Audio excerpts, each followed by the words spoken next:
Bonjour à tous les auditeurs et toutes les auditrices de vipradioonline.fr. Vous écoutez en podcast radio notre chronique concernant le film Elvis, australo-américaine, coécrit, coproduit et réalisé par Baz Luhrmann.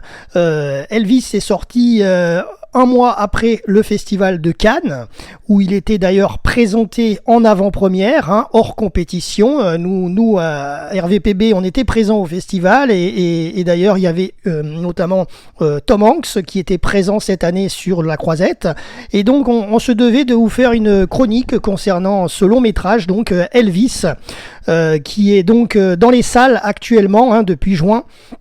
Et donc avec pour acteur principal Austin Butler et bien sûr Tom Hanks, Austin Butler qui interprète Elvis parfaitement et Tom Hanks qui interprète le colonel Parker. Alors justement, il s'agit en fait d'un film biographique sur la vie d'Elvis Presley. Donc si vous ne la connaissez pas, eh bien ce film est fait pour vous. Il aborde principalement les rapports complexes avec son impresario, le colonel Parker.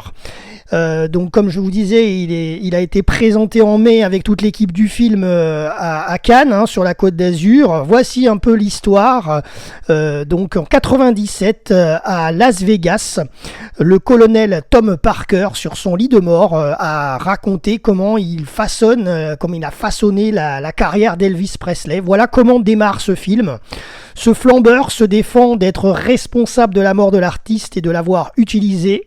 Cet impresario raconte ensuite comment il a fait la connaissance de celui qu'on surnomme le King et qu'on surnomme toujours le King, bien entendu, notamment aux États-Unis. Le colonel Parker entend parler de lui en 1955.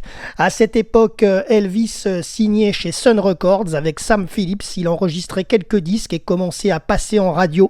De son côté, Tom Parker, lui, était le directeur d'un cirque ambulant avec en vedette le chanteur country Hank Snow.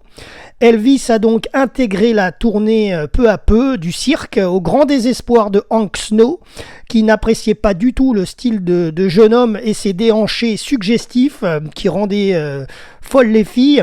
Alors les jeunes filles, donc du coup très admiratrices d'Elvis, Hank Snow n'était pas son seul détracteur. Plusieurs médias et hommes politiques, dont le sénateur James Eastland, tentaient de faire interdire ses concerts et passages radio. Ensuite, en 58, Elvis est envoyé 2 ans en Allemagne pour y faire son service militaire. C'est durant cette période qu'il apprend la mort de sa mère Gladys, qui souffrait depuis des années d'alcoolisme. Elvis a eu énormément de mal à s'en remettre. Et par contre, en Allemagne, il a rencontré l'amour, il a rencontré Priscilla. Ils se sont mariés en 1967, il l'a rencontrée en 59. Les années 60 sont cependant assez difficiles pour Elvis, avec sa carrière cinématographique qui stagne quand il revient d'Allemagne. Pourtant elle stagne. De grands leaders américains se font assassiner et là il en est un peu choqué quand même, faut le dire. John Kennedy, Robert Kennedy et notamment Martin Luther King qui est tué dans sa propre ville de Memphis. Elvis craint pour sa sécurité ainsi que celle de sa famille et notamment depuis la naissance de sa fille Lisa Marie. Sa carrière va ensuite connaître un ralentissement, notamment avec l'émergence de nouveaux groupes comme les Beatles. Le colonel Parker va alors tenter de relancer sa carrière. Elvis veut lui revenir au style de ses débuts. Les deux hommes sont un peu donc en désaccord.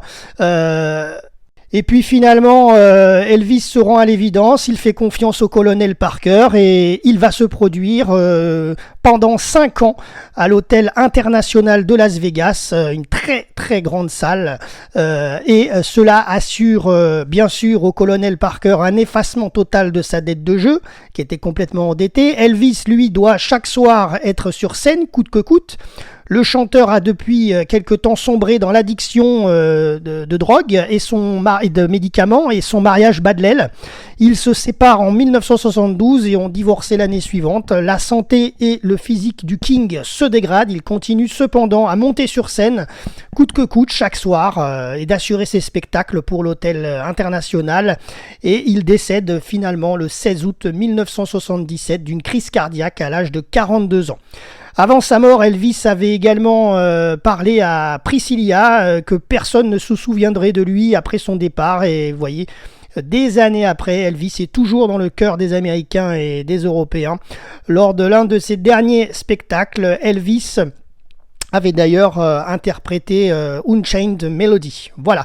Et concernant le colonel Parker, eh bien, il décède en 1997, âgé et pauvre et seul dans sa chambre d'hôpital. Voilà un petit peu ce que je peux vous dire concernant le scénario de ce film biographique, coproduction donc et réalisation par Baz Luhrmann.